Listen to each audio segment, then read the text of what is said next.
Hello, San Antonio. I'm here with the amazing Mia Starr. Remember Mia Big Back Starr? gorgeous. We're here tonight at the Heat nightclub, but Mia wants to introduce our next show. Make sure you come March 20th. You can see my sister, Vita Vontae Starr. She is incredible. She is a drag queen's drag queen, and this is a show you do not want to miss. So make sure you come out, get your tickets now, and enjoy an incredible show by my sister. Mwah. Thank you.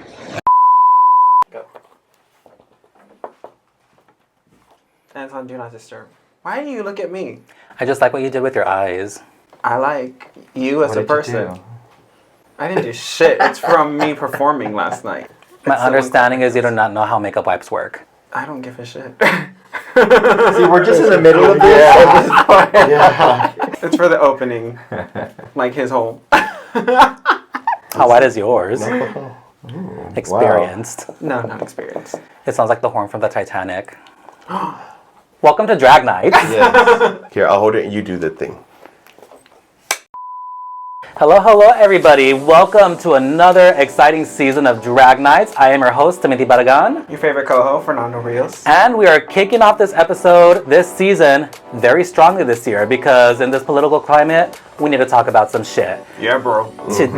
Today, our guests are the guys from 360 Queen Entertainment. We have Joseph and Rick.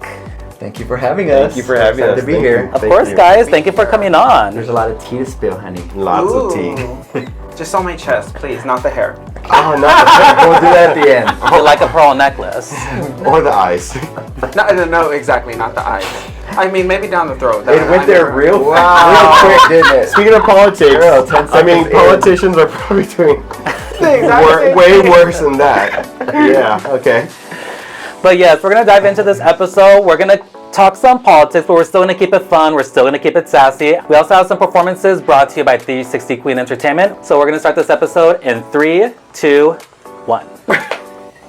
You're so fucking rude. You can cut that out.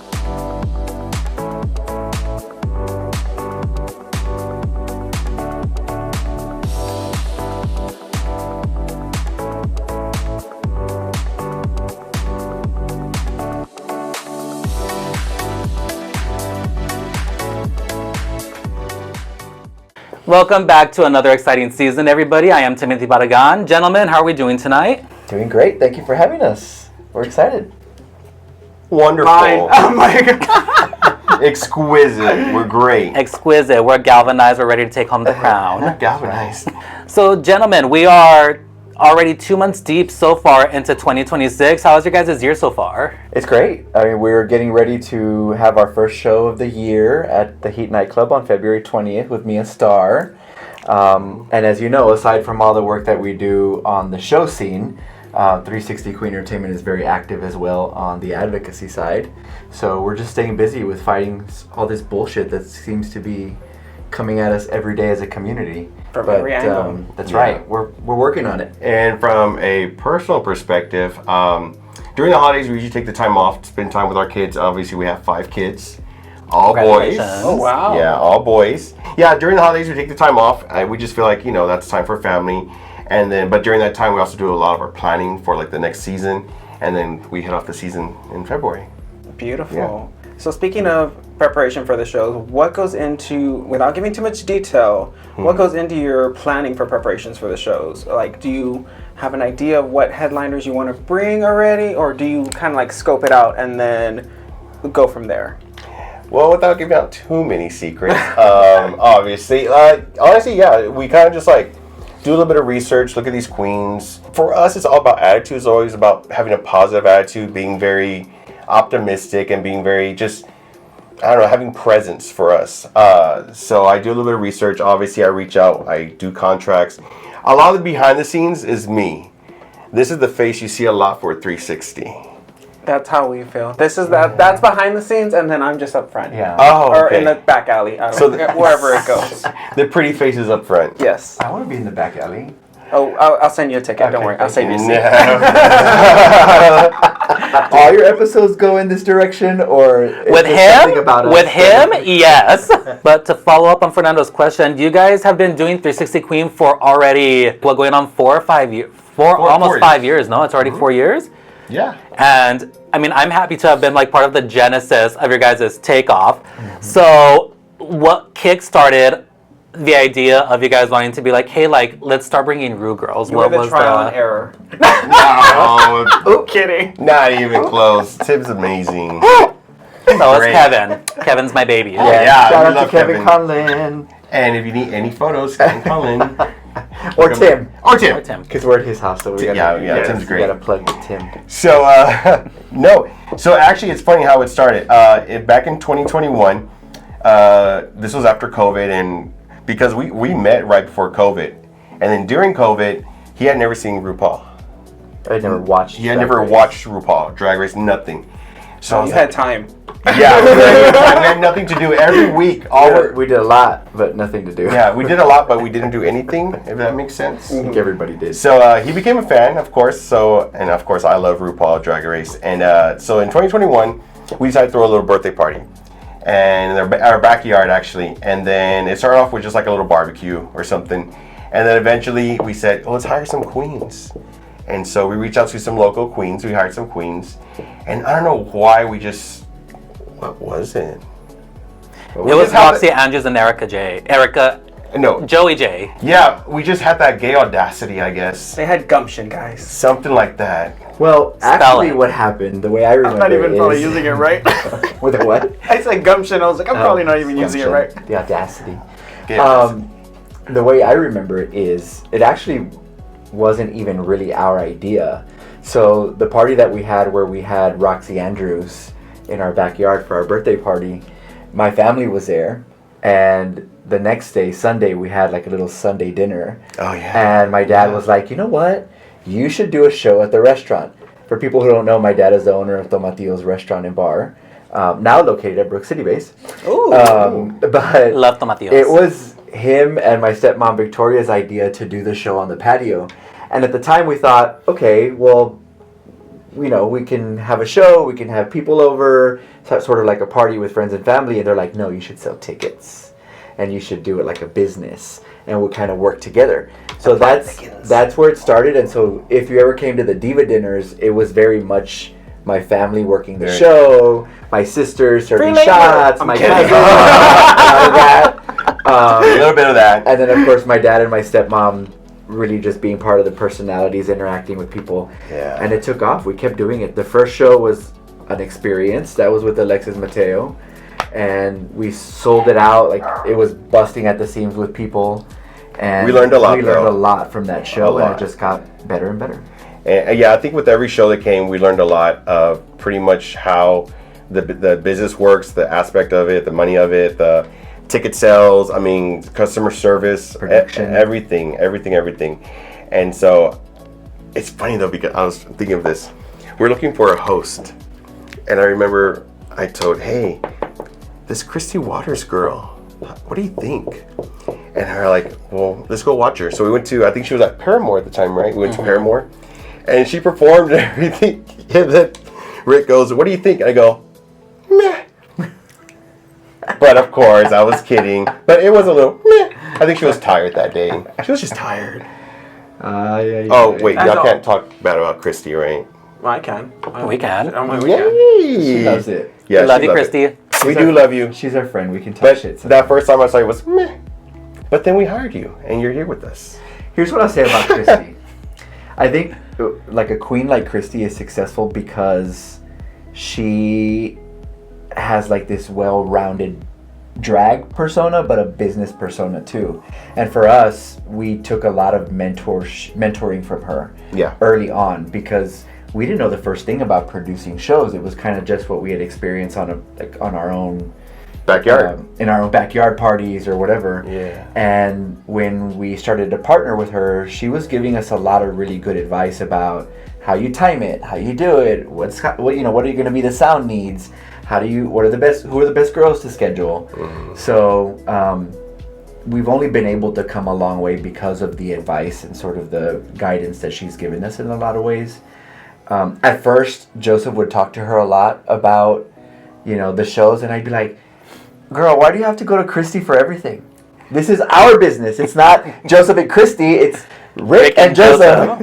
I mean, and then after a while, I was like, okay, fine. She fucking. I just need some like clarification on certain things. I mean, I do that a lot with our queens. Honestly, like I'll go to our queens. I respect our queens so much.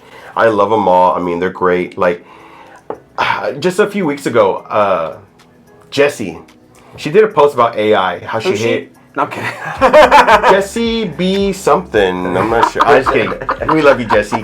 So she did a post about AI, how she hit AI, and AI was doing so many bad things in the world. And I messaged her. I go, hey, educate me on this. Like, what do you see AI doing to the community or to different things? And I love it because like she was very open. She was just explaining things to me, and so I respect our girls a lot because they're gonna tell us like, don't use AI on these flyers. Don't use AI on these videos. And so if they don't want it, we're going to respect what they want. So, yeah. And all of our queens bring something, very different in terms of guidance and advice. We've gone to Natasha Natasha B. Capri. We've gone to Iridescent. We've gone to Araya. We've gone to a lot of different queens that we work with that we know that they're all good in their own way. And I'm like, okay, that's a question for Ira. Or that's a question for Natasha. And they've always been a good resource for us. Yeah. It's all about our queens. You are so quiet. We're listening. We're listening. I know. Absorbing the information. I think we're talking too much. Well, speaking of your queens, y'all have a very interesting cast. It's not really a set cast. How do y'all go about booking these queens for your shows? I think it's mostly about personality. As you know, we don't have a competition or a show that we do annually that, places girls on the cast. As I said, our business grew very organically. And so we ended up, we feel, meeting a lot of the best queens from the get-go. Yeah. And we thought, why fix what's not broken? We've managed to have a lot of success with the queens that we currently work with. And we're thinking, we're gonna stick with this for as long as we can.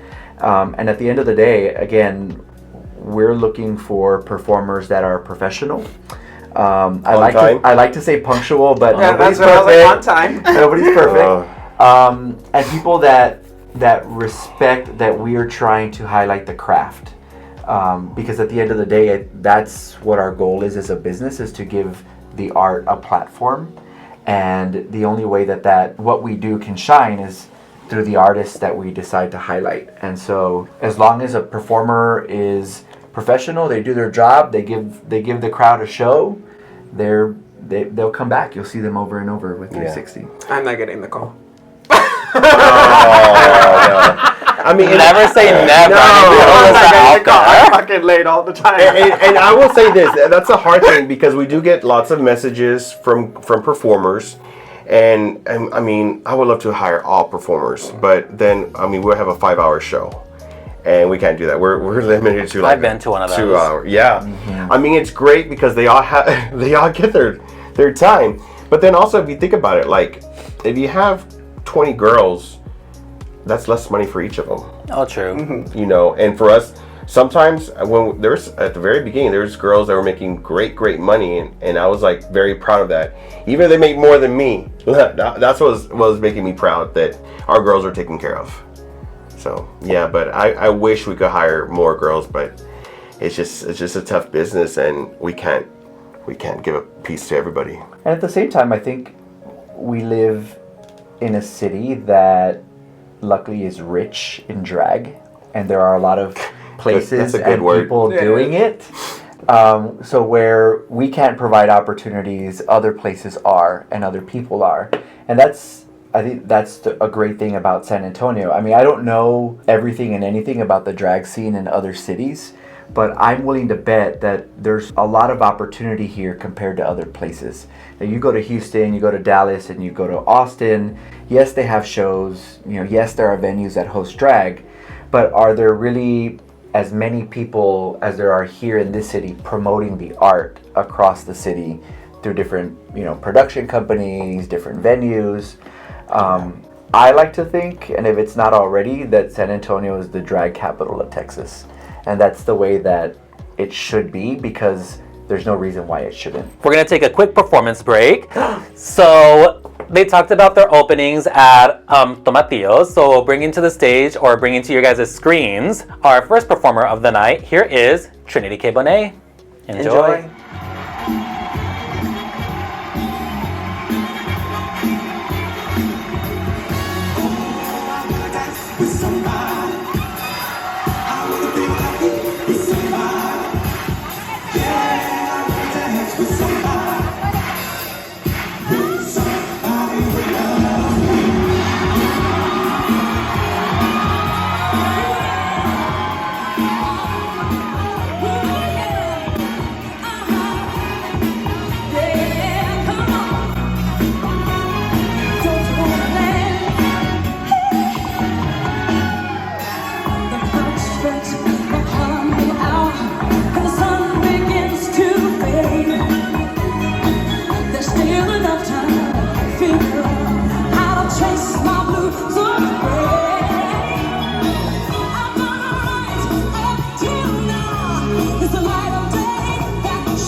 And that was Trinity K Bonet, everyone. If you liked her performance, please go ahead and follow her on all her social medias and go support 360 Queen at their upcoming shows. Okay, so y'all enjoyed working with Mistress. Yes. But let's get down and dirty. Who are your top 5 queens that you've worked with? Let's keep it positive. Positive energy. Well, positive. top 5, gotta be positive. Well, yeah, we're not gonna say the top, the bottom 5. That just means the other ones are negatives.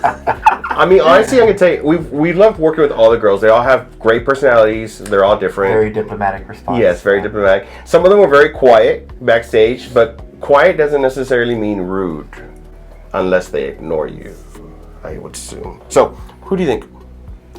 I really liked Arietti. Arietti put on a great show. She looked beautiful. She was very charismatic. Speaking of Arietti, I loved Irene. I wasn't there for Irene. I was there for missed Irene. Irene she was so funny because I picked her up, right? And I didn't have my other car.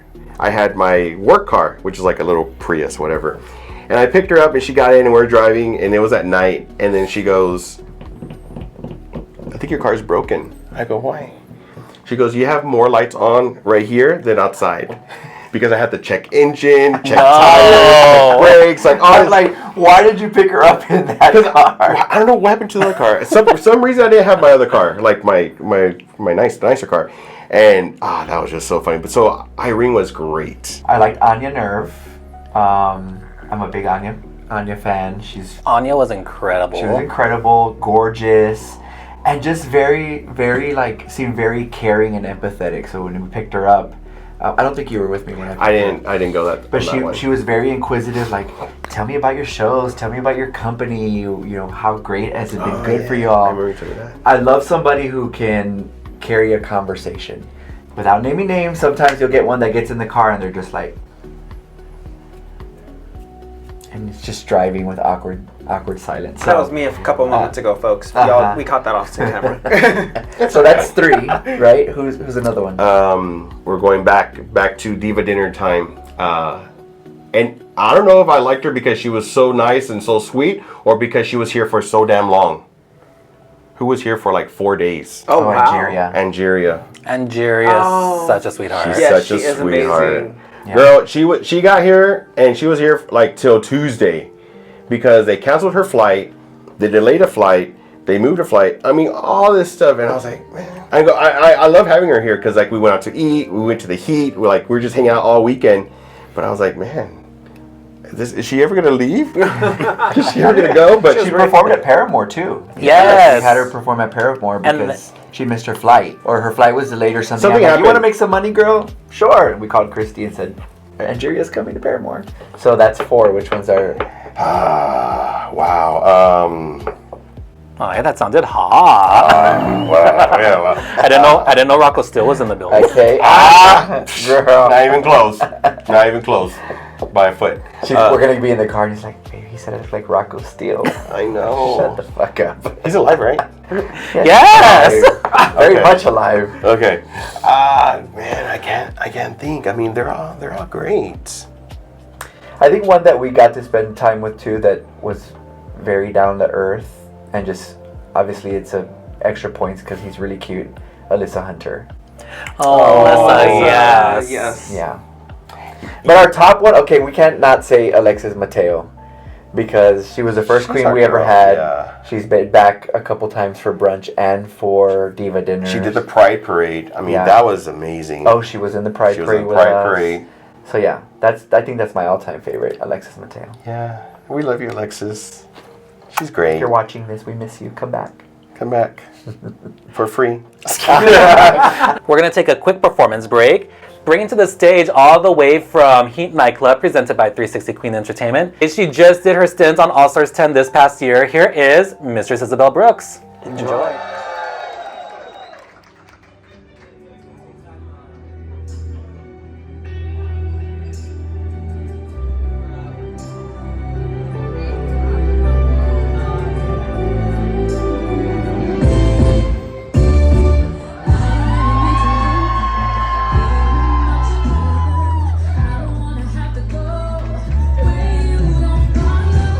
I won't hold it back again. This passion fast.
but I know I'll think of you every step of the way.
And And that was Mistress Isabelle Brooks, everyone. If you guys are feeling sorry for her because she's unwell, please give her a follow. So you guys started off at Tomatillos, and then you guys eventually worked your way to Heat nightclub. Yes. What all went into that transition, and how did you guys get there within the past year or two? You want to talk about that? Yes. Yeah, exactly. I would love to talk about it. Yeah. So we were doing the Diva Dinners. Diva Dinners were a hit. They're great. We loved them. Everything was going great. And then we started actually doing a little brunch on the strip. It was short-lived. That didn't it didn't last as long as I wanted to last, but a lot of times things happen like that.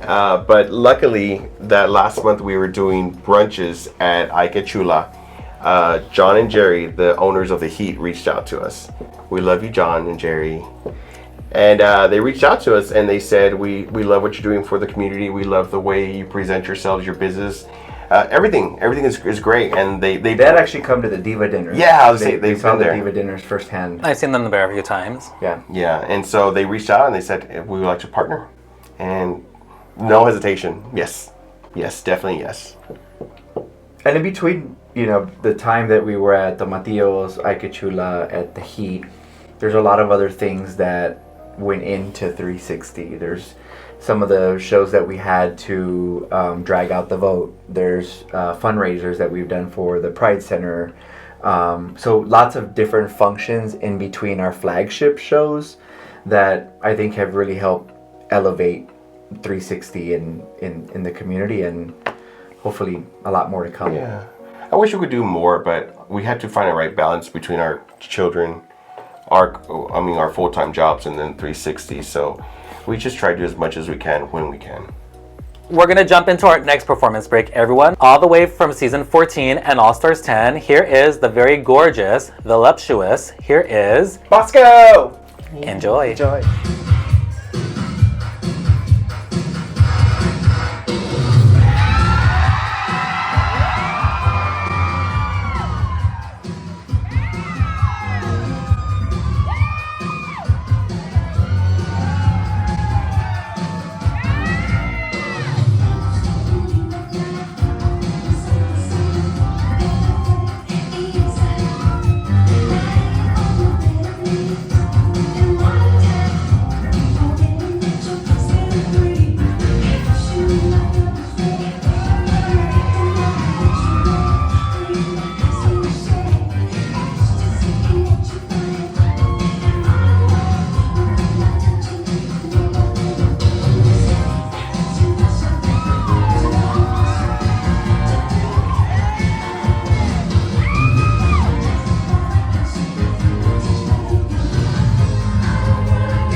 that was Bosco, everyone. If you guys enjoyed her, please give her a follow and check out her season of All Stars that aired this past year. All right, guys. So this is a question near and dear to our hearts. We ask all of our lovely guests this: who's your favorite Pokemon and why?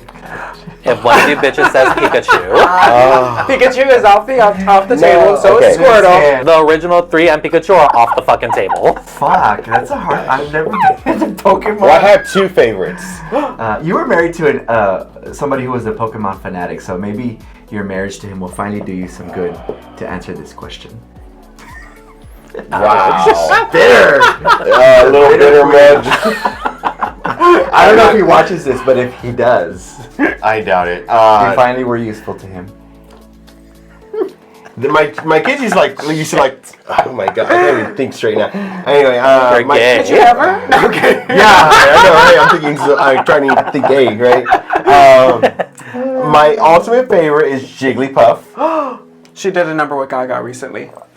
Jigglypuff? Jigglypuff. Yeah. Really? She did a number with Gaga. On where? I don't fucking know. I saw it on Instagram. I didn't see that. Is Is it it AI? No, it's No, it's like if you go on her page, it's actually on there. No shit. Okay, I love Jigglypuff. And then Hey, Gaga's collabing with everybody. Everyone, yes. Everybody. She's she's Latina now. She's a Pokemon. She's What's the Pokemon that looks like a drag queen? Jinx. Jinx. Jinx. I like Jinx. oh, is it I almost thought like a Tencha. gesture? You thought what? Tencha. Oh, Oh, her name's Tencha. Jinx is prettier than Tencha. I said it, I meant it. that's kind of the point, no? I think no. You're gonna get punched. She wants to be pretty. She is pretty. She is in her pretty. own way. Very pretty. Go. What's her favorite Pokemon? Bulbasaur. That's a really straight answer. Is it? Why? He's real masculine. He's like, Well, oh, fucking Bulbasaur. Bulbasaur. Is he masculine? He's shaped like a butt plug. He is. Maybe it's kind of giving me some. Is he a turtle? Reminding me of it. No, he's got like a plant on his back. Yeah. This is a plant, and he turned. Yeah. Oh, okay. Oh, you're thinking of the other one. By Oddish. You're thinking of Oddish more. Probably. Yeah, because Bulbasaur's not very I wouldn't say Bulbasaur's masculine. Anyway. Anyhow, that's the best I got. Well, it wasn't Pikachu and it wasn't a Squirtle, so. Yeah. Well, before you said don't say Pikachu, I was already planning to say Pikachu, but Yeah. good thing I knew. Typical. at least one other Typical. So back in 2023, you guys, in my opinion, you guys kind of spearheaded, I guess, like a new LGBT revolutions of sort when you guys actually sued Texas for trying to put a ban on drag shows.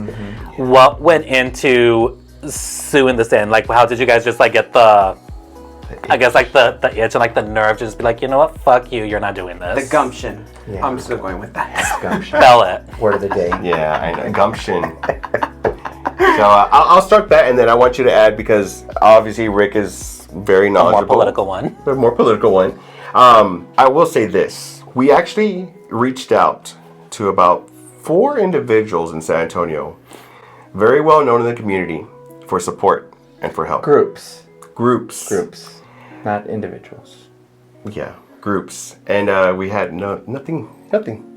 So we felt kind of alone. When you let me just expand a little bit. When you say we reached out to individuals for help, you mean that For direction. when this whole thing started that they were going to ban drag, we got really scared and worried, and we thought, what is this going to mean for our business? Because we had only had a few shows Like a before. handful of shows Yeah, at we the had time. just started our business, and we thought, we've invested so much into this.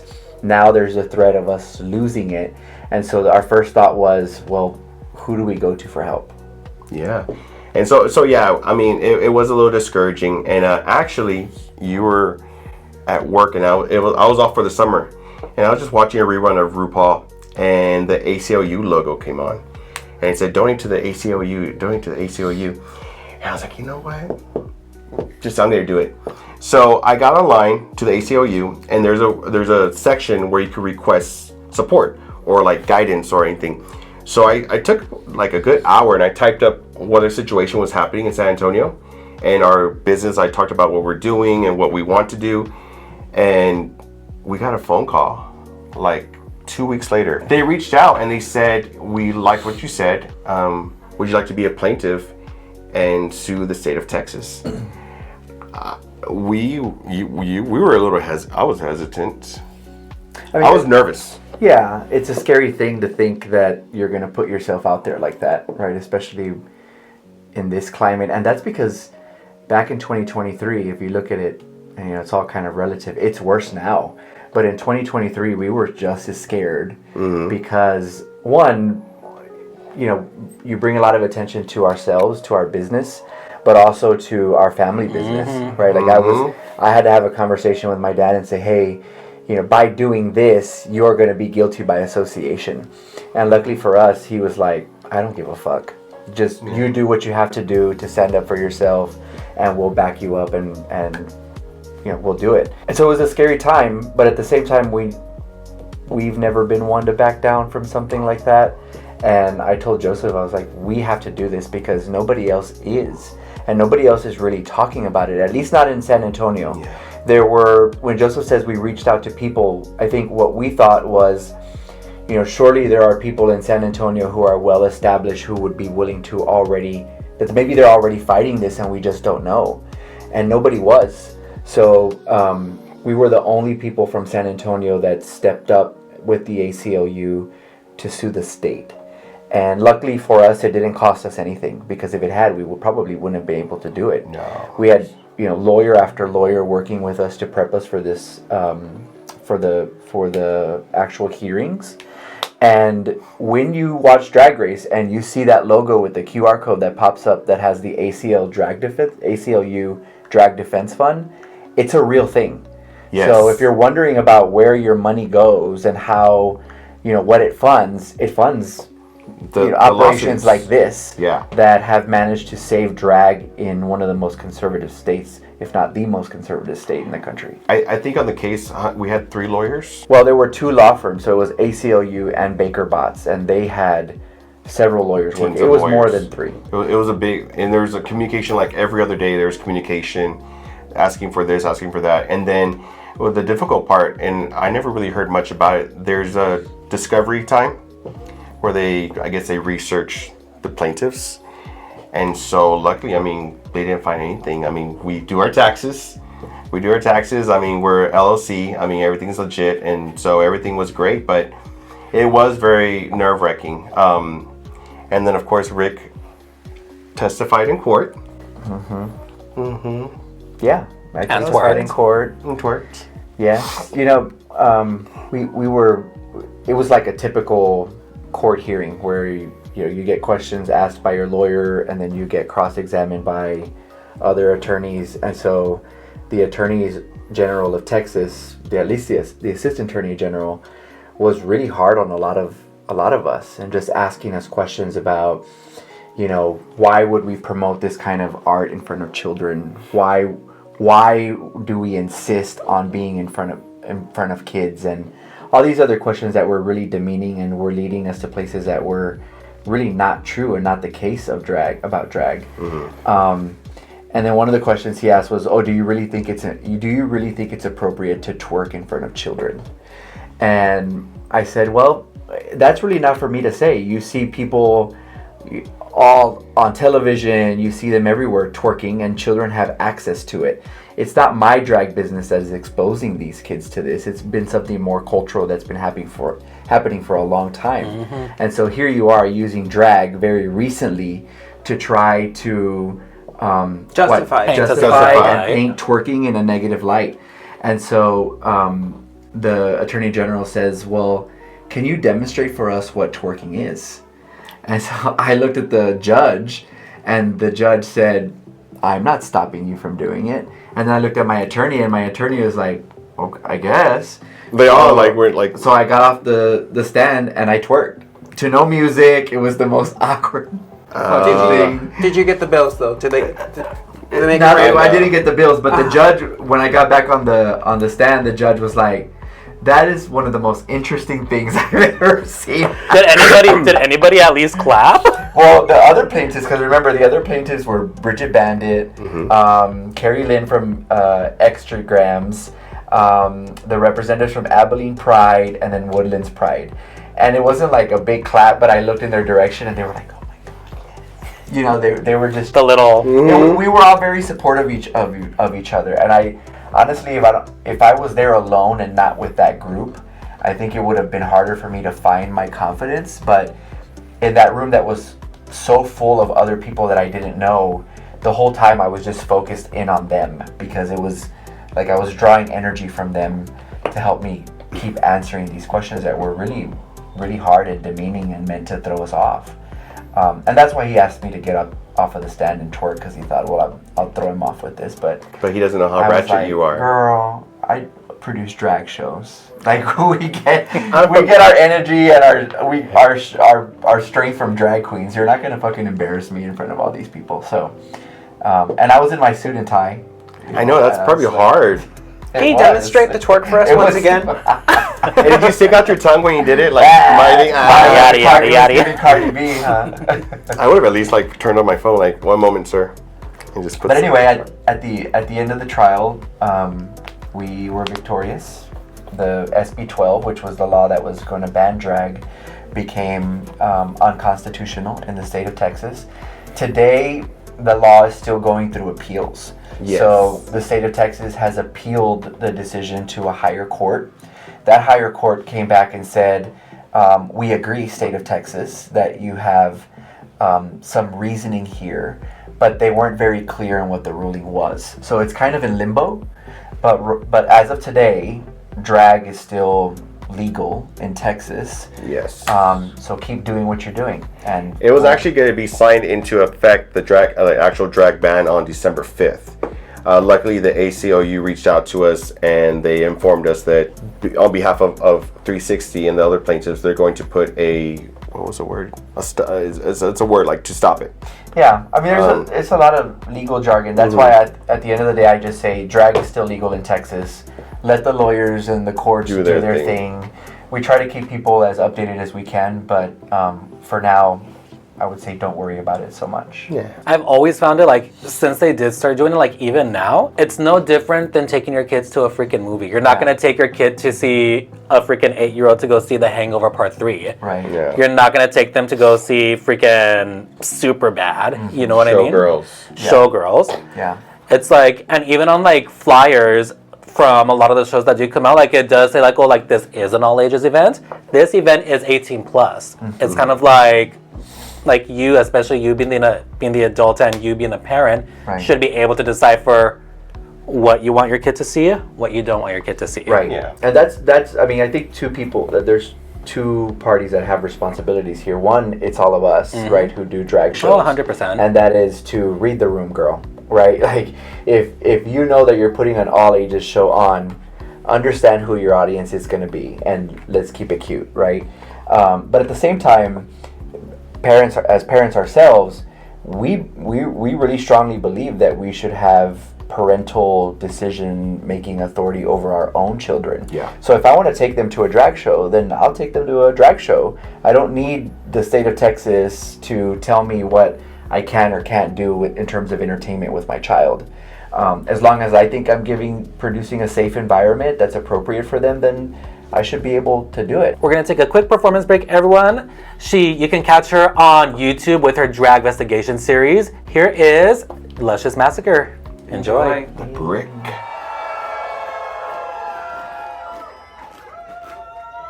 If you're ready to have a good time tonight, let me say, hey, yeah. Now, there are too many fags in the building for y'all to be this quiet. Let's try it one more time. If you're ready to have a good time tonight, let me say, hey, yeah. Okay, this next bitch, she is my motherfucking sister. She is a Texas icon, a worldwide phenomenon, and the viral internet sensation. Y'all make some noise for the one and only, the motherfucking brick, Lushious Massacre!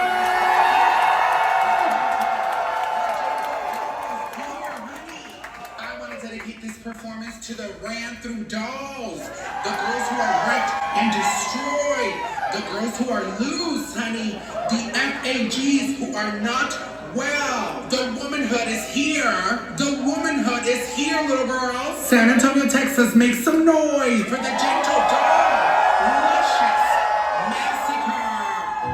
No, don't do it. Don't you do it. Massacre.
And we are back, everybody. That was Lushious Massacre, brought to you by 360 Queen Entertainment. So sorry you had to see her, folks. I'm just kidding. I'm kidding. You leave Thea alone. She's abuelita to me. Creature. Delusional. No, she's amazing. She's the best. She is Girl, so she's amazing. she's working it out. She's building that career. Everybody knows her. What do y'all know? Because y'all like really quiet about this. I don't know that much. Tim is the one who About knows what? more. Not sure. No, just I know she does her thing on YouTube. I know she moved to LA. Yeah. I know she did behind the works makeup scenes for Valentina for Drag Race Mexico, and she also did like for the makeup for We're Here. I was living for her interview with Trixie and Katya. I haven't seen that one yet. So good. Oh, so It was good. great. I loved it. You guys having to brought her, and she gained a big attraction when she was here in town, like you previously mentioned. What was it like working with her, and how did bringing her into a show come into fruition? I mean, from the business aspect, she was really easy to work with. Not a lot of demands. I mean, she just was easygoing. And then in person, she was like, "What's up, baby? And come here, baby." And always like baby. Very Tia. Tia, Very, like, I Did she need her. give you chicha too? No. She was so cute. Like, I mean, I loved it. It was great. I mean, Well, the other thing that people probably don't know is that was the first show she ever hosted. yes. So she's never been a host before. So the show she did with us, that was her first time. She knocked it out of the park. I think she was really proud and excited because she brought all her family. All her Yes. family was there. They were very sweet. And she was just a joy to work with. She has a very unique style of drag. And the best part of it is that it's very informed through her culture. I don't think we really see that a lot. It's definitely not something that's highlighted on the mainstream, like on Drag Race. You don't see, Mexican American, Tejano type voices and culture on the show. And I think that's why she has had a lot of success, especially in Texas, because people feel like they can relate to her. They remind her. Oh, yeah. She reminds them of their primas or tias or mothers or whatever. And she leans into that. So I She think owns it. that authenticity and that her leaning into who she knows she is what really has helped her kick off really fast. And she had her Jessica Simpson back. That was Yes, awesome. at the show. Because, like, it's really, like, a big deal. And she was collecting her tips with her Jessica Simpson bag. And it was just hilarious. Like, she actually came on a YouTube video with Jessica Simpson. Yeah. Yes, I she saw had that her one. sign the bag. She had her sign the actual bag.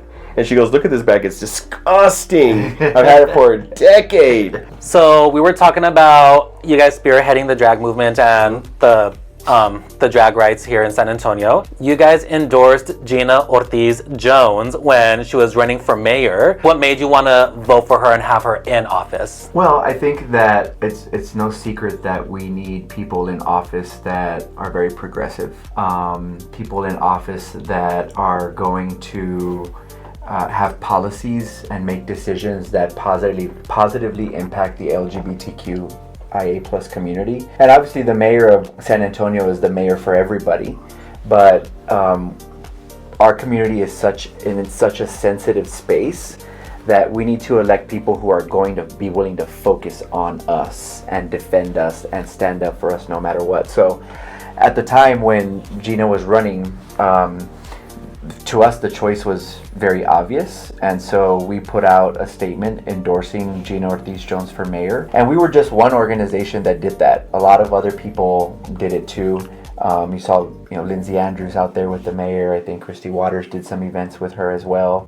And so at the time, we were just one voice in the bucket, but we thought it was the right thing to do. How is your opinion on her now? It's changed. And I don't really shy away from saying that for a number of reasons, but really for me, it started when we started to have this conversation about the crosswalk. And we just talked about how we had to stand up to Greg Abbott over the drag ban, and it's scary. You put yourself out there, you run the risk of losing everything, of becoming sort of a target for him, and we were willing to do that. But when he started to threaten the crosswalk, the mayor backed off, and she's pretty much said to the community, "Don't pick this fight. We can do it other ways. This is not California. This is Texas. And then she said something that really bothered me when she came down to the event that Pride San Antonio had. She said, "I'm the gay mayor. Don't you think the gay mayor has something to say about this?" And to me, it was pretty much her saying, because I'm one of you, do whatever I say and just keep your mouth shut and let me take the lead and I'll figure it out. I didn't like that response at all. And I thought it was less, in my mind, it sounded less about community and more about her. And I think that she should have stood up to Greg Abbott and she should have said, okay, fine, then keep that money from us and I'll see you in court. And she wasn't willing to do that. And so what happened after that, I think, was even more detrimental to the community, because then you started to see a lot of people fracture in terms of what they wanted. You saw one group say we want the crosswalk. We saw another group say we want the sidewalks. We heard another group saying leave it alone, don't touch it. And then other groups just saying listen to the mayor. And if she would have just stood up to the governor from the get-go, we would have all been behind her and we would all moved forward together. But that's not what happened. And to me, that was a failure in leadership. That's the bit for TikTok. Yeah. Wow. Continue, babe. You look like you have something to say. No, I mean, I do a lot of just listening. I like to educate myself. I don't like to talk out of my ass. But I will Like me. No. You're good. You're great. But the thing is, like, if I'm not knowledgeable enough about it, I don't want to speak about it. I do see where Rick is coming from, and I agree. But I'm always playing devil's advocate with Rick. We lost the crosswalks, but we gained the sidewalks. We did gain the sidewalks. But this was my, I think this is kind of my warning to people, is that we lost the crosswalk and we're losing a lot of other things because we've gotten too comfortable. We think that in a city like San Antonio, they can never take our rights away because it's so progressive here. Well, it starts with the crosswalk, and then it turns into your cultural district, and then it comes into saying, oh, well, you put in a sidewalk, take it out. So at what point do We say stop. our leaders stand up and say, okay, you've gone too far? In my mind, the crosswalk was the opportunity for Gina to nip it in the bud and say, you don't come to San Antonio and tell us what to do here. But now he knows that he can come and tell us what to do, and we'll adjust, and he keeps us playing defense, keeps us playing offense the entire time. And there are much bigger things that he could take away that have nothing to do with pain on the ground. For instance, the non-discrimination ordinances that San Antonio has that protect LGBTQ people. Recently, the Attorney General sued Arlington and forced them to remove their LGBTQ protections from their charter. So if we think that can't happen here, it can. Mm-hmm. And so if the governor sees a mayor that is willing to bend to his will, then he'll come for all of it. And so the question is, where do we stop it? Yeah. One of the reasons why I brought you guys here, and I think I even told Fernando this, like off camera, like a few days ago, I'm not very vocally political. It's not that I don't want to be political. It's just I don't know how to be. You know what I mean? I feel, yeah. And then, like, for me, that's why I'm like, you know what? These are my boys. I want to have them on number one because you guys are freaking superstars, 100%. Thank you. But I also like that you're fighting for us. And then if I'm like, well, look, if I can't speak on behalf of myself, I'm going to get someone who can speak for us as a whole. You know what I mean? Mm-hmm. And I feel like here in San Antonio, along with other people we don't have on here yet, I feel like you're one of the people who I feel like could inform us, could educate us, and could tell us how to go about fighting for our rights. You know what I mean? Yeah. So thank you guys for being on here. Absolutely. Thank you for having us. We're not as exciting as some of your other guests, or funny. Well, You guys are. we're a little funny. I think I'm pretty funny. I'm really funny. Funny looking. I'm pretty. Yeah. Thank God you're pretty. Thank God you're pretty. You're pretty. Y'all guys are horrible. Alrighty, everyone. We're almost going to close out this episode. We have one more performer for the night. Aww. Bring to the stage from the current season of RuPaul's Drag Race Season 18, brought to you by 360 Queen Entertainment. Here is Mia Starr. Enjoy.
the dancing diva herself, Mia Starr, folks. If y'all enjoyed her, follow her socials.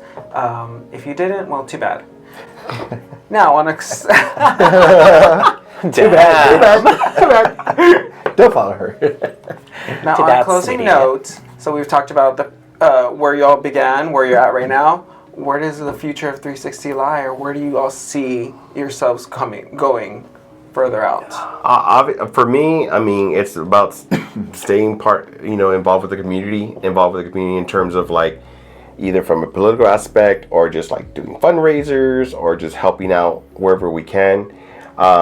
That's the humble part that I would say. I would love it to see 360 branch off into doing different flagship shows, different shows throughout the city.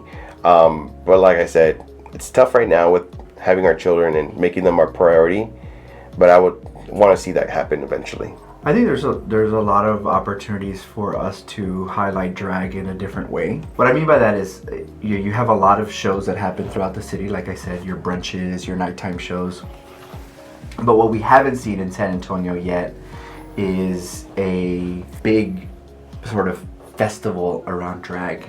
You see things all around San Antonio like the Barbacoa Big Red Festival, Taco Fest. You see all these things around the idea of food. But I think that there can be an event during the year and maybe on an annual basis that highlights the drag talent in the city and does it in a really festive way. We're not there yet, but that's something that I have in my sort of moonshot playbook of things that I would like to do.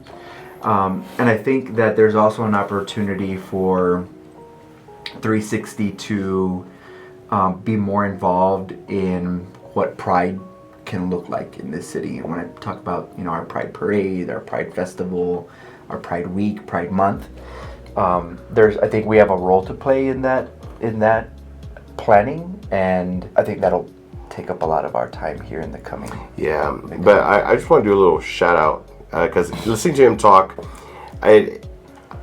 Duvalin and Specdragular.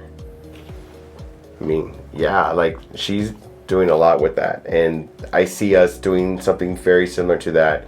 And for me, it's going to be more about community and like doing collaborations together with other organizations. But yeah, shout out to Specdragular. And Duvalin. One of the things I'll highlight, or people will highlight, is there is a new drag production company in Laredo called Wickedly Twisted Entertainment, and they're the only ones in Laredo doing drag shows. They started with Candy Muse, right? And then they brought some of the Dragula girls. Yes. And they're bringing Mia Starr and some of the queens from season 18.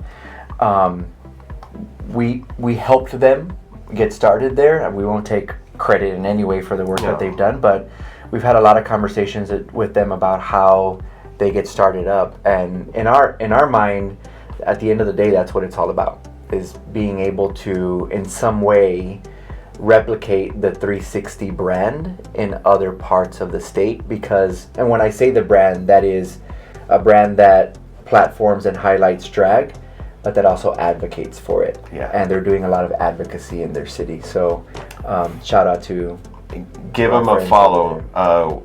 Wickedly Twisted Entertainment. Wickedly Twisted. Edwin and Cesar from Laredo, Texas. Are you giving them a follow right now? I'm giving them a follow right now. They're all awesome guys. Follow Yes. them. Follow.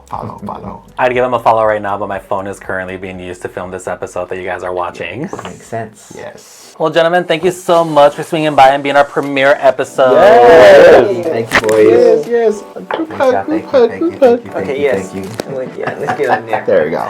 Everyone, thank you so much for tuning in to the season premiere of Drag Nights. Don't forget, go out and support all your guys' local drag entertainers. Tip them, take a photo with them, because you'll never know where they're going to end up.